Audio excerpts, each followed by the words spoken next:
Hello, welcome back to the second video in the Android Fragments series for mobile application development. In this video, we're going to take the blood pressure app that we modified to use static layout fragments, and we're going to convert it to use runtime dynamic code fragments.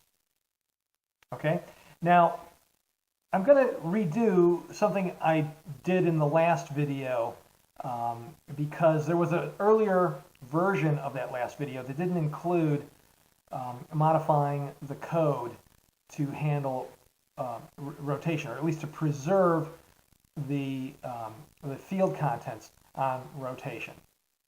And so we're just going to do that real quick and then get into code fragments. All right, so what we have here on the screen is, we have the blood pressure app open, and what I'm going to do is I'm going to implement the onSave instance state override in a fragment class.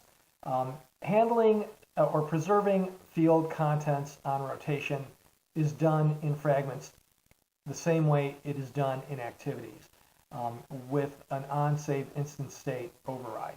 And we have we have the onSave instance state method here in the activity. And what I'm essentially going to do is I'm just going to cut this out and paste it into the input fragment. So I'm going to cut it out of the main activity, and I'm going to come down here to the end of the fragment class and paste it. Notice that the key category is flagged there, the constant, so we need to get that as well. The constant is that index key that is used to identify what we're saving in the bundle. Remember that a bundle is a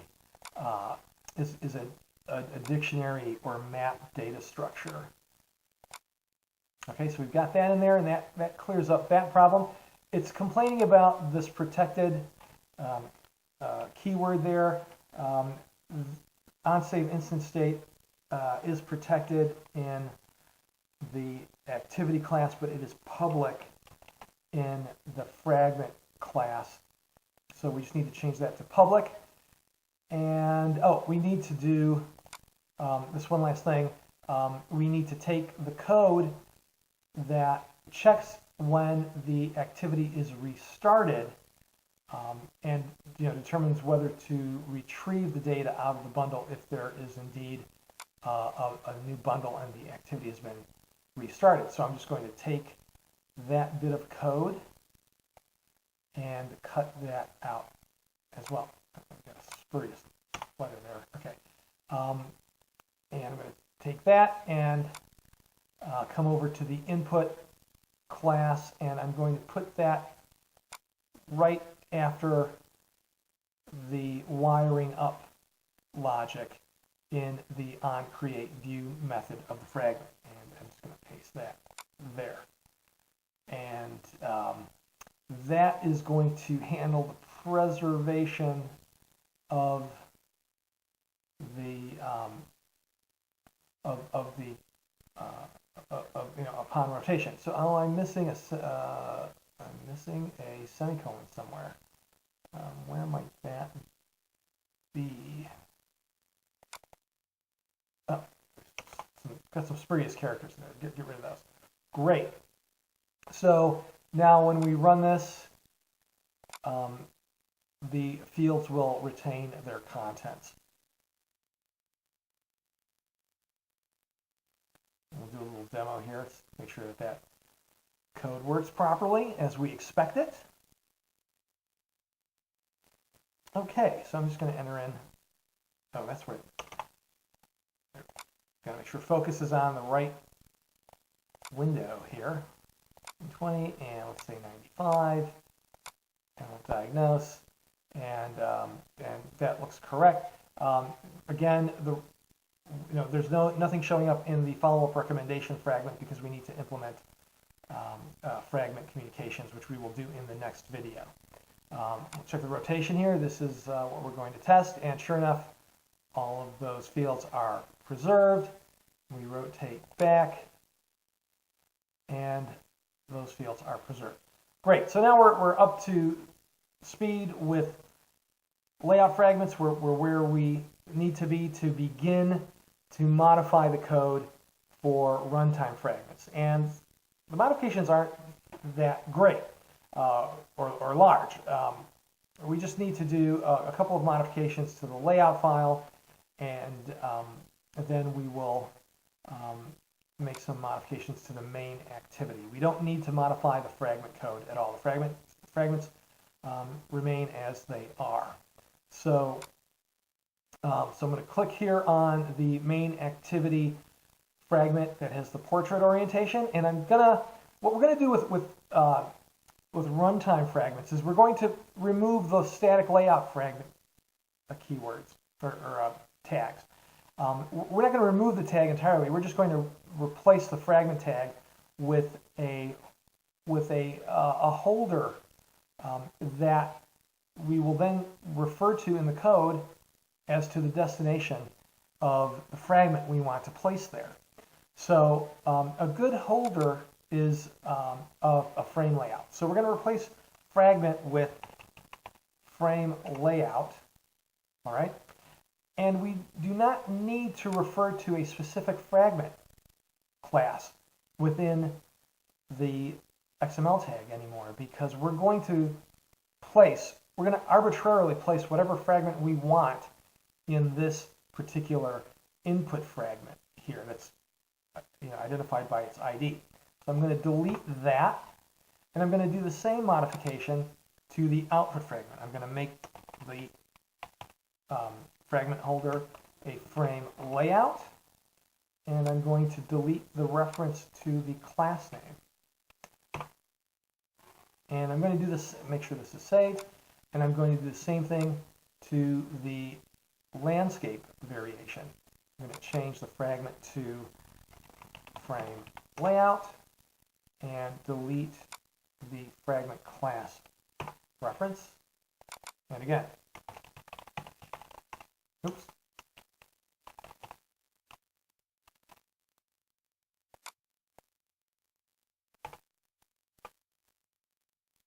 Very good. These are all of the modifications that we need to do to the layouts to implement runtime fragments, runtime code fragments. Now, what we need to do in the main activity, which now is pretty much does nothing, we're going to add the fragments to the layout here in the main activity. And the way we're going to do that is we're going to retrieve a reference to an object called the fragment manager. Oops, that's the right fragment manager. We want to get the support fragment manager, which is this guy. All right. Again, it's inserting the class specifier here. We're gonna fix that by, and you know what? Let's just do that right now. I'm going to change that. I usually don't have to do this manually, but it's making me do it for some reason. For app fragment manager, and that will enable me to get rid of that. We get rid of that specification.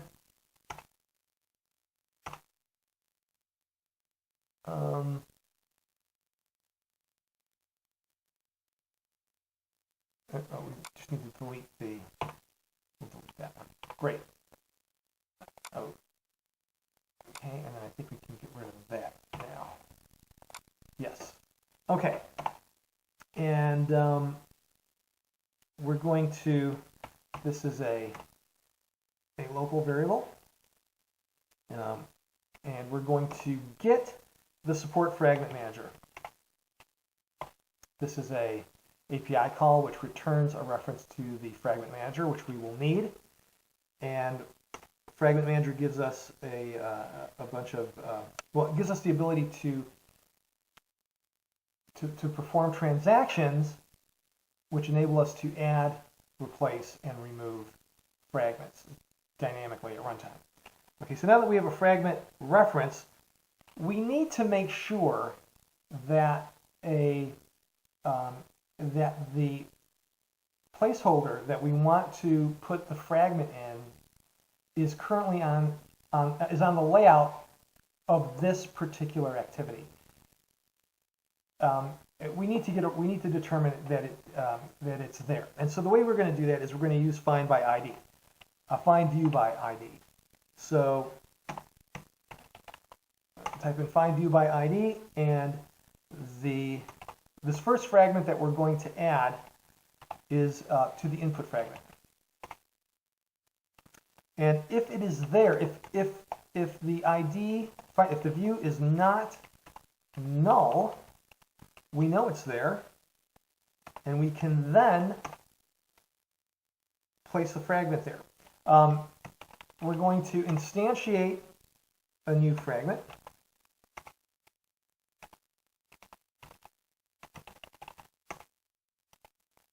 Okay, we're going to call its default constructor. And we're going to call begin transaction on the fragment manager. And the instruction, or the command that we're going to apply in this transaction is add. We're going to add to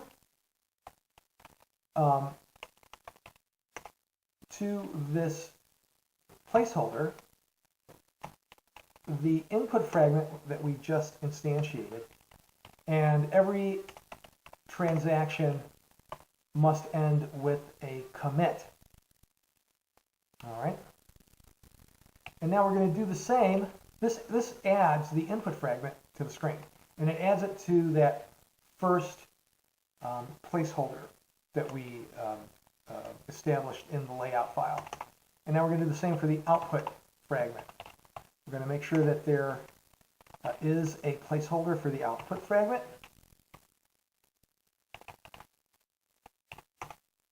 We're going to check by its ID whether it is there or not. And we're basically going to do the same thing. We're going to instantiate an output fragment. And we're going to begin a new transaction. And we're going to add the fragment that we just instantiated to the output placeholder.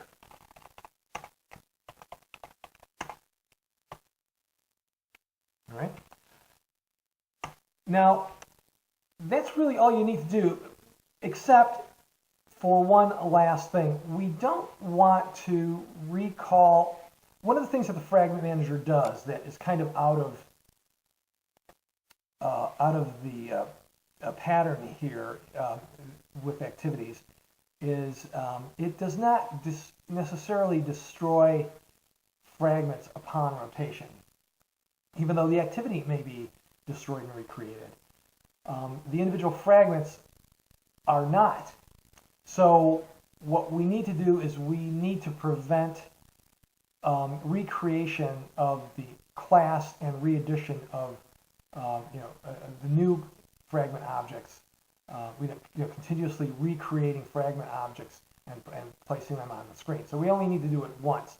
And so what we're going to do is we're going to check to see if indeed this is a new initial instance, and the first time the activity is being run and created. Now, for all subsequent recreations of the activity, we don't need to recreate the fragments and add them again. So we're going to, and the way to do that is we're going to test to see if there is a bundle passed in. If the bundle is null, that means it is the first time through. If the bundle has a non-null value, it is a subsequent time through. So the bundle here is saved instant state, and we're going to compare it to null. And if it is null, that means it's the first time through, and we will run this code. If it is not the first time through, this will be non-null, and it will exit out of the if and not execute the contents, the body of the if. And that is all we need to do to run dynamic code fragments. So let's see if that, if these modifications actually do the job. So let's run this.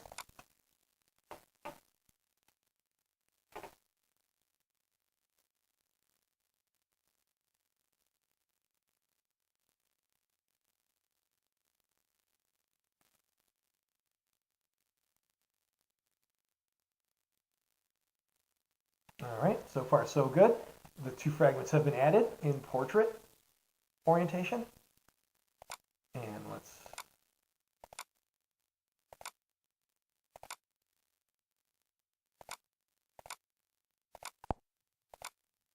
okay. Great. So works on orientation. We have our input fragment to the left, our output fragment to the right, and field contents are preserved. So that is how to implement runtime fragments. In addition to the add command in the transaction, there's an entire transaction, series of transaction commands that you can apply depending on what you want to do. There's replace, remove.